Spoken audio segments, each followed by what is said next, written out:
दिशा सालियन प्रकरणात आपल्याला SIT नेमली होती, त्याकडनं चौकशीसाठी आपल्याला बोलवण्यात आले असल्याची माहिती समोर येते. काय नेमकं तथ्य आहे? मला मुंबई पोलिसांकडून संपर्क साधण्यात आला आणि दिशा सालियन आणि सुशांत सिंगच्या मर्डर केसच्या दृष्टिकोनातून स्टेटमेंट देण्यासाठी आपल्याला यायला लागेल या दृष्टिकोनातून माझी चर्चा झाली. मी त्यांना बोललो की मला अधिकृत समन तुम्ही पाठवा आणि मीही तयार आहे, कारण का मी पहिल्या दिवसापासून बोलतो आहे की दिशा सालियन आणि सुशांत सिंग राजपूतचा मर्डर झालेला आहे, खून झालेला आहे. 8 जून आणि 13 जून ह्या 2 तारखेच्या बाबतीमध्ये जी माहिती माझ्याकडे आहे, जे लोक ह्याच्या मागे आहेत, आज मीर शाहच्या नावाने दिंडवडे पेटले जात आहेत.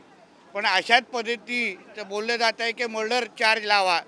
पण जे मर्डर चार्ज मागणारे जे लोक आहेत त्यांनी स्वतःनी जे 8 जून आणि 13 जूनला जे मर्डर केले आणि ते लपवायला प्रयत्न केला, दिशा सालियन सारख्या एका हिंदू मुलीचा ज्या पद्धतीने गँगरेप करून मर्डर केला गेला, अशी जी माझ्याकडे माहिती आहे, जे पुरावे आहेत, जे विटनेसेस आहेत, त्या 8 जूनच्यामुळे 13 जून त्याची सुशांत सिंग राजपूतची मर्डर झाली. या सगळ्या बाबतीमध्ये जी माहिती माझ्याकडे आहे, जी पहिल्या दिवसापासून मी बोलतो आहे की ही माहिती मी संबंधित एजन्सीकडे देईन, पुरावे त्यांच्याकडे देईन. त्याच्याच अनुसार ह्याचे जे मर्डरर आहेत, जे आरोप आहेत, जे आजही मोकाट फिरत आहेत, आजही विधानसभेच्या परिसरामध्ये फिरतात, आजही लोकांवर आरोप करतात, पण तेव्हा महाविकास आघाडीचं सरकार असताना तेव्हा ह्या सगळ्या बाबतीमध्ये ज्या पद्धतीने कव्हरअप केला गेला, ज्या पद्धतीने आयोग 2दा चेंज करण्यात आले, मुंबई पोलीस कमिशनरवर तेव्हाच्या मुंबई कमिशनरवर प्रेशर होता, तेव्हाच्या DCPवर जो प्रेशर होता, CCTV फुटेज ज्या पद्धतीने डिलीट करण्यात आले, 8 जूनचे मस्टरचे व्हिजिटर बुकचे दोन्ही पानं पाडण्यात आले, मोबाईल टावर लोकेशन 8 जूनचं आणि 13 जूनचं आदित्य ठाकरेचं काय आहे हे मी पहिल्या दिवसापासून बोलतोय, तुम्ही तपासा. आमचं म्हणणं आहे की 8 जून आणि 13 जूनच्या त्या दोन्ही ह्याच्यामध्ये आदित्य ठाकरेचा हस्तक्षेप आहे. तो तिथे उपस्थित होता त्या पार्टीमध्ये आणि 13 जूनमध्ये तेव्हा महाविकास आघाडीचं सरकार होतं, वडील मुख्यमंत्री होते, तेव्हा ह्या सगळ्या गोष्टी लपवण्यात आल्या. पण आता मुंबई पोलिसाकडे जी काय माहिती मुंबई पोलिसाला पाहिजे, जी सत्य पाहिजे, सत्य माहिती पाहिजे, ती सगळी मी द्यायला तयार आहे. ह्याच्या अगोदर पण महाविकास आघाडीच्या काळात मला आणि सन्मान्य राणे साहेबांना इन्क्वायरीसाठी बोलवलं गेलेलं, तेव्हा दिशा आणि सुशांत सिंगचा खून कसा झाला हे त्यांना माहिती घ्यायची नव्हती. पण पुरावे तुमच्याकडे काय आहेत ते पुरावे आम्हाला द्या. आणि तेव्हा सातत्याने तिथून मातोश्रीवरून त्यांना कॉल येत होता, ते आम्हाला जाणवत होते. मी स्वतः काही गोष्टी तेव्हा बघितल्या होत्या. तर या सगळ्याची जी काही लपवाछुपी त्यावेळी झाली, आदित्य ठाकरेला वाचवण्याचा जो काही प्रकार झाला, या सगळीची जी सत्य माहिती आहे ती आता मी मुंबई पोलिसांना SITच्या समोर मी देणार आहे. मला ही माहिती आहे पडली, जी कानावर आलेली आहे की SITला बरेपैकी पुरावे सापडलेले आहेत की 8 जूनला कुठल्या पद्धतीने दिशा सालियन बरोबर गँगरेप करून तिचा खून करण्यात आला, 13 जूनला सुशांत सिंग राजपूतला कसं मारण्यात आलं, मर्डर करण्यात आलं, या बाबतीचे मोबाईल टॉवर लोकेशन हे सापडलेले आहेत. काही पुरावे सापडलेले आहेत. आदित्य ठाकरे कुठे त्या दिवशी 8 आणि 13ला होते ह्याचाही मोबाईल टॉवर लोकेशन पोलिसांकडे आलेलं आहे. म्हणून ह्या केसला अजून मजबूत आणि बळकटी आणण्याच्या दृष्टिकोनातून माझं जे सहकार्य लागेल, जेणेकरून दिशा सालियन आणि सुशांत सिंग राजपूतला न्याय भेटला पाहिजे, अशा पद्धतीचे तरुण मुंबईमध्ये, महाराष्ट्रामध्ये पोटापाण्यासाठी येतात, नाव कमावण्यासाठी येतात. आणि अशा पद्धतीने त्यांची अगर निगरून हत्या करण्यात येत असेल आणि कोणतरी बडे बाप का बेटा आहे म्हणून, माझे वडील मुख्यमंत्री आहे म्हणून मी सगळ्या गोष्टी लपवू शकतो. मला आठवतं 72 दिवसाच्या नंतर CBIला एंट्री करण्यात दिलेली, 72 दिवसापर्यंत कोणाला CBIला इथे प्रवेश दिले गेले नव्हते.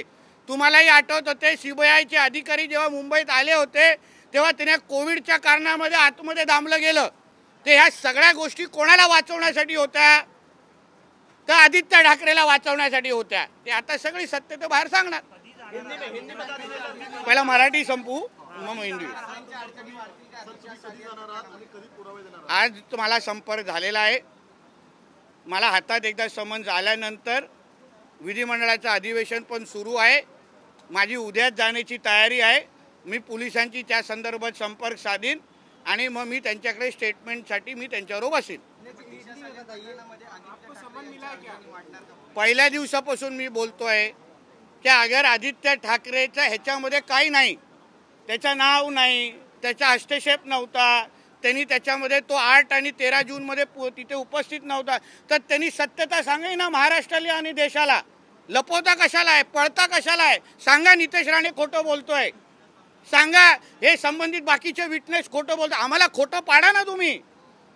मी बोलतोय मोठा, मला खोटं पाडा. मी जे बोलतोय ते खोटं असेल तर त्यांनी येऊन सांगावं की नितेश राणेचे हे सगळे गोष्टी खरं खोटे आहेत. 8 जूनला मी इथे होतो, 13 जूनला मी इथे होतो. मला आठवतं नागपूरच्या अधिवेशनामध्ये त्यांनी सांगितलं की 8 जूनला काहीतरी माझे आजोबा आजारी होते. अरे पण त्याचे आजोबा 14 जूनला वारले आहेत. 8 जूनला त्याचे आजोबा जिवंत होते. म्हणून माझ्या प्रश्नात आमचे जे काही प्रश्न आहेत, जे पुरावे आहेत, मग CCTV का डिलीट करण्यात आलं, विजिटरची पानं का गायब केली गेली, वॉचमॅनला का गायब केलं, रोहन रायला का गायब केलं, मोबाईल टॉवर लोकेशन तुमचं काय होतं हे तुम्ही जाहीर का नाही करत. या सगळ्या गोष्टीची सत्यता आम्ही जे बोलतोय ते त्यांनी येऊन जनतेसमोर मांडावं ना. आम्हाला खोटं ठरवा ना, आम्ही कुठे नाही बोलतोय. पण तुम्ही अगर कुठलाही मर्डर पचवायला प्रयत्न करत असाल तर आता सरकार हे महायुतीचं आहे ना. आम्ही त्या पुण्याच्या अगरवालला सोडलेलं आहे ना, आम्ही मिहीर शहाला सोडणार आहे ना, आम्ही आदित्य ठाकरेला सोडणार आहे. हे तुम्हाला सांगतो. 5 मिनट रुको, मैं किधर भाग रहा है, बांध के रखा है इधर. बघा एक लक्षात घ्या, justice delayed is not justice denied. Please समजून घ्या. मला आता सरकार जेव्हा महाविकास आघाडीचं होतं, तुम्ही सांगा आजपर्यंत दिशा सालियांचा फायनल पोस्टमॉर्टम रिपोर्ट काय आहे हे कोणाला माहिती आहे? का सांगत नाही त्याचा फायनल?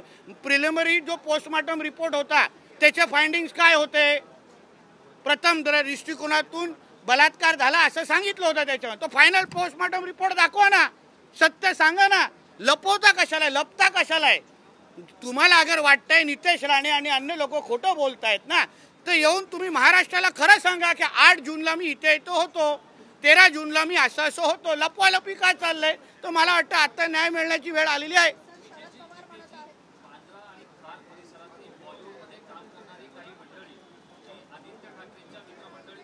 नाईट लाईफ गँग होती, आता होणार ना. कारण मी नावं घेणार. रिझवी कॉलेजच्या बाजूला, बँड्राच्या रिझवी कॉलेज काटर रोडच्या बाजूला कोणाचा बंगला आहे जिथे हे लोक संध्याकाळी 7:30च्या नंतर जमतात? 13 जूनला सुशांत सिंगच्या घरी जाण्याच्या अगोदर 13 जूनला कोणाचा वाढदिवस आहे? 13 जूनला कोणाची वाढदिवसाची पार्टी ज्याची मी उल्लेख केला नाही, अनिल परबनी त्याच्याबद्दल ट्विट केलेला आहे 13 जूनच्या रात्रीच्या पार्टीबद्दल. जेव्हा करोना सुरू होतो, पार्ट्या परवानग्या नव्हत्या, कुठल्याही अशा पार्ट्यांवर कारवाई व्हायची. मग 13 जूनच्या पार्टी कोणाच्या घरात झाली आणि पार्टीतून उठून मग सुशांत सिंगच्या घरी कोण गेलं? तर हे सगळे जे कोण त्याच्याबरोबरचे भागीदार आहेत, जे जे त्या कॉन्स्पिरसीचे भाग आहेत, ते सगळ्यांची नावं मी घेणार. त्यांचे CDR रिपोर्ट तपासा, त्यांचं मोबाईल टॉवर लोकेशन तपासा, जे खरं आहे त्याच्यावर कारवाई करा. माझं एवढंच म्हणणं आहे. संपलं मराठी. SIT बद्दल काय का? आप बता दीजिए, आपको समन किया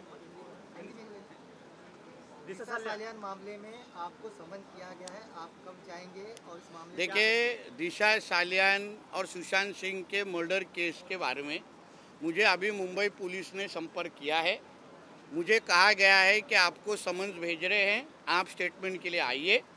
मैंने पहले दिन से मैं बता रहा हूं कि मुझे ये मामले में जो मेरे पास इन्फॉर्मेशन है वो मैं सही एजेंसी को दूंगा. महाविकास आघाड़ी के वक्त भी मुझे इन्वेस्टिगेशन के लिए बुलाया था, मगर सारे प्रूफ ख़त्म करने के लिए वो इन्वेस्टिगेशन था. मुझे और राणेश जी को, नारायण राणेश जी को तभी बुलाया गया था, मगर उनका तभी केस सॉल्व करने में इंटरेस्ट नहीं था, मगर प्रूफ मिटाने में इंटरेस्ट था। अभी सरकार बदल गई है, महायुति की सरकार है, केंद्र में भी हमारी सरकार है। अभी एसआईटी के सामने मेरे पास जो प्रूफ है, जो इन्फॉर्मेशन है, जो कुछ भी 8 जून और 13 जून को हुआ, जो मुझे मालूमात है, जो अभी तक मैं बता रहा हूँ बार बार कि दिशा सालियान और सुशांत सिंह का मर्डर हुआ है, आदित्य ठाकरे वहाँ थे, उनका भी उसके अंदर हाथ हो सकता है। तो ये सब चीज़ का इन्वेस्टिगेशन पुलिस करे। मेरे पास जितनी इन्फॉर्मेशन है जिसके वजह से ये इन्वेस्टिगेशन को मदद होगी, मैं सारा इन्फॉर्मेशन पुलिस को देने वाला हूँ, सब नाम देने वाला हूँ। मैं ऐसा इच्छा रखता हूँ कि police mobile tower location check करे।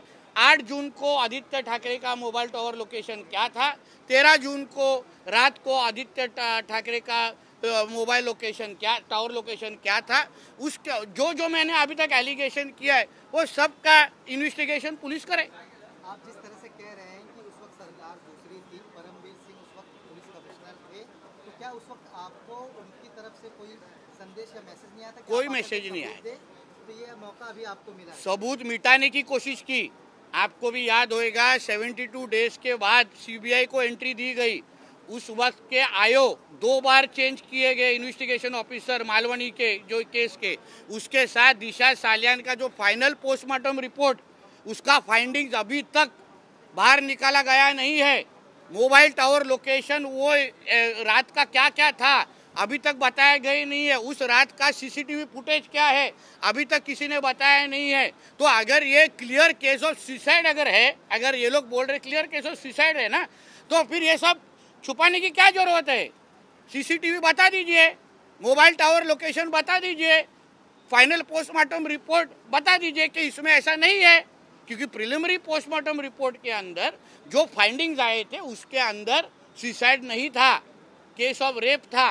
तो उस बारे में आगे का जो मेरे पास इंफॉर्मेशन है वो सारा मैं पुलिस को देने वाला हूँ। जिस तरह से आप कह रहे हैं कि आपके पास जो सबूत है, लेकिन दिशा सालियान के परिवार से भी क्या आपने मुलाकात की थी या उनसे कुछ बातें हुई थी? देखिए, मेरे जो इन्फॉर्मेशन है, जो उनके दोस्तों के माध्यम से मिली, दिशा सालियान ये अपने माँ पिताजी के साथ नहीं रहती थी। माँ पिताजी उनके वडाला में रहते थे, वो रोहन राय के साथ मलाड मालवनी में रहते थे और उनकी शादी दिसंबर में होने वाली थी।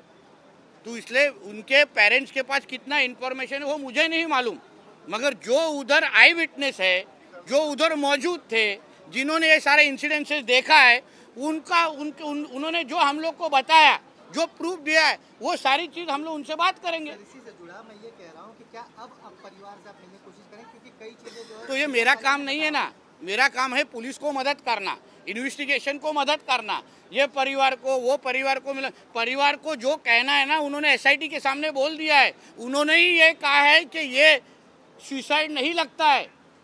मुझे ये भी मालूम पड़ा है कि एसआईटी के पास ऐसे नए प्रूफ आ गए हैं जहां सीधा सीधा बताया जा रहा है कि this is a case of murder.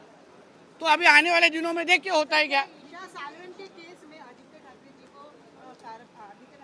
ऊपर में कार्रवाई होगी या केस? मैं ऐसा चाहता हूं कि ये के दिशा सालियान सुशांत सिंह केस में आदित्य ठाकरे को अरेस्ट किया जाके करके उसका इन्वेस्टिगेशन होना चाहिए, क्योंकि बाहर रह के वो सारे एविडेंसेस को मिटा सकता है जो अभी तक कर रहे, सारे विटनेसेस को प्रेशर डाल सकते हैं, क्योंकि वो एक पावरफुल पोजीशन पे है। तो मैं ये चाहता हूँ उनको अरेस्ट करके उनका इन्वेस्टिगेशन होना चाहिए। केस की तरह ही ये केस दबी जाएगा? देखिए, ऐसा है, सरकार बदल गई है। जो न्याय अग्रवाल को लगा, जो न्याय मिहिर शाह को लगा, अभी वही न्याय आदित्य ठाकरे को लगेगा। संजय राऊत यांनी टीका केली आज मुख्यमंत्री देवेंद्र फडणवीसांवर. राज्यातील कायदा सुव्यवस्थेवर त्यांनी हल्ला बोलला. ते म्हणाले की देवेंद्र फडणवीस हे युजलेस आहेत. ज्या शब्दात असा आहे ना, ज्याचा स्वतःचा मालक उद्धव ठाकरे स्पाइनलेस असेल त्याला दुसऱ्यांना युजलेस बोलण्याचा अधिकार नाही। आणि देवेंद्र फडणवीस जी किती युजफुल आहेत हे संजय राजाराम राऊतला चांगलं माहिती आहे। कारण का काही गोष्टी अगर आम्ही लोकांनी तोंड उघडलं ना तर मग ह्याला पण तोंड दाखवण्याची जागा राहणार नाही। म्हणून लायकीत राहा आणि तेवढंच बोला, एवढं सांगेन त्याला। हिंदुत्व सोडलं तो म्हणजे त्याला रीडची हड्डीत नाही असं मला, म्हणून मानेचा पट्टा लावायला लागला।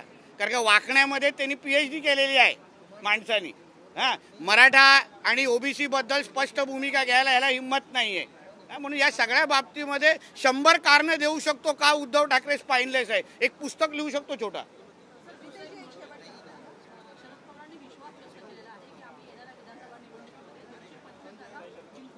ठीक आहे, आता बघा ते विरोधी पक्षाचे लोक आहेत, त्यांनी अगर असं बोललं नाही तर ते निवडणूक लढू शकणार नाही.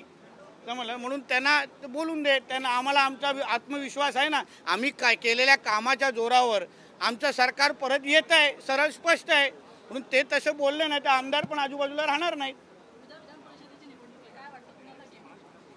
आमचे महायुतीचे 9चे 9 निवडून येत आहेत. उर्वरित गेम कोणाचे होणार याच्यावर तुम्ही उद्या रात्री ब्रेकिंग न्यूज चालवा.